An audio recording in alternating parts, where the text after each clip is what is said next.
Hi everyone, just wanted to take a moment to talk about arcs and chords. So arcs and chords will be our next stop in our magical circle journey. So you're probably asking yourself, what more can I learn about arcs and chords?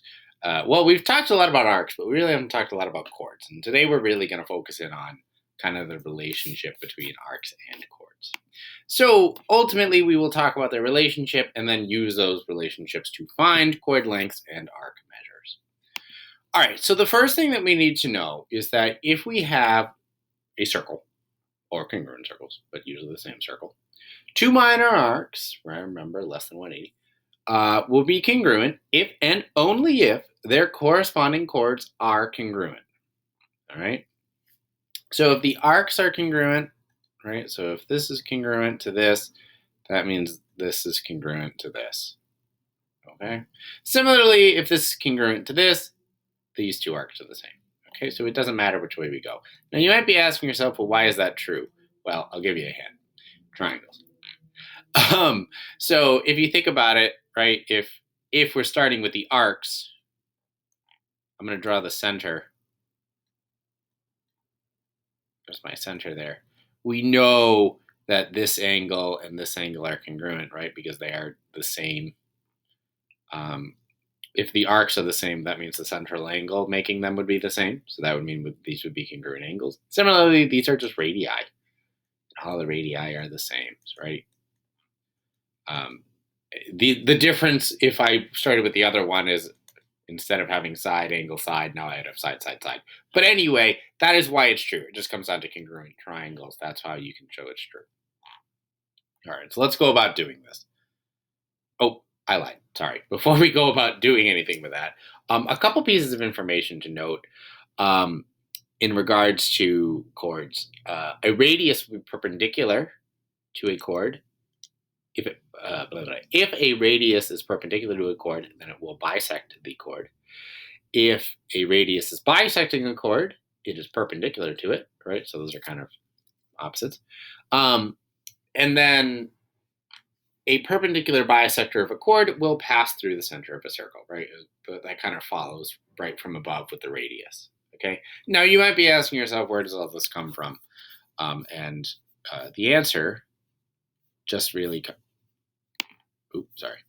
just comes from the perpendicular bisector theorems, which we learned about way back when we were learning about like circumcenter, incenter, all that stuff, in particular the circumcenter. Which was just saying if a point is on the perpendicular bisector, it's equidistant from the endpoints. And if it is equidistant from the endpoints, it's on the perpendicular bisector, right? So it all comes down to that. Now, let's go through a couple of things just to make sure we know how to solve these. So again, we have congruent arcs, so the chords are congruent. So 38 is equal to 4x plus 10. 28 is equal to 4x. X is equal to 7. All right. Similarly, on this one over here, we have 70. We know this is x. This is x because the two chords are the same. So plus 2x equals 360. 2x will equal 290. X will be equal to 145. All right, and these two will be similar in nature, so you can continue on with those. Now, there is a little bit more to work with. We have two chords are going to be congruent if and only if they are equidistant from the center of a circle. Now, this is kind of, again, following along for some of the other information that we were just talking about, right? Two chords are going to be congruent if they're equidistant from the center of a circle. It really, what does that come down to? That kind of is coming down to what we were talking about before with some of the perpendicular bisector stuff. And once we know the chords are congruent, we know the arcs are congruent as well. So this kind of gives us a lot of different information. So what can we do here? Well, we need to find this. We know the whole thing is 120. So we've gone and cut it in half. So this was just going to be 60. Right? Now I need this angle right here. Well, we just said this part right here was 60. So this is actually just the central angle that's making it. So that's also 60. All right. So we do have that. Let me just erase some of that because we have a couple other things we need. Now we need HEN. Well, what do we have here? We have that this is a right angle. This is 60, so this is going to be just 30. Right? So that's just 30. Finally, I need HN. Well, what do we know about these? They're perpendicular, right? So these distances right here are going to be equidistant.